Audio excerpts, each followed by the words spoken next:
সমাজের সত্য বলা মানুষটাই সবসময় কাঠগড়ায় দাঁড়ায়। সবচেয়ে আশ্চর্য বিষয়টা কি জানো? এই সমাজে মিথ্যার কোনো সাক্ষী লাগে না, কিন্তু সত্যকে প্রতিদিন নিজেকে নির্দোষ প্রমাণ করতেই হয়।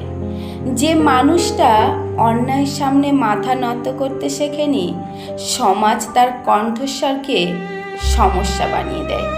কারণ সত্য কখনো মানুষের বিবেককে যতটা অস্বস্তিতে ফেলে, মিথ্যা ততটা নয়।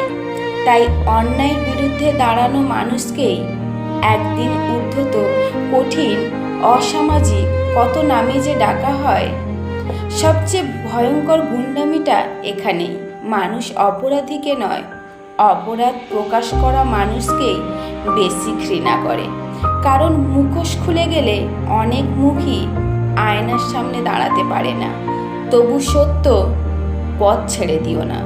মনে রেখো, করতালি সবসময় সত্যের জন্য বাজে না, অনেক সময় বাজে ক্ষমতার জন্য। কিন্তু দিনের শেষে করতালি শব্দ থেমে যায়, ক্ষমতার চেয়ার বদলে যায়, মুখোশও খুলে পড়ে। আর তখন শুধু একজন মানুষই মাথা উঁচু করে দাঁড়িয়ে থাকে, যে সত্য বলার জন্য একদিন একা কাঠগড়ায় দাঁড়িয়েছিল।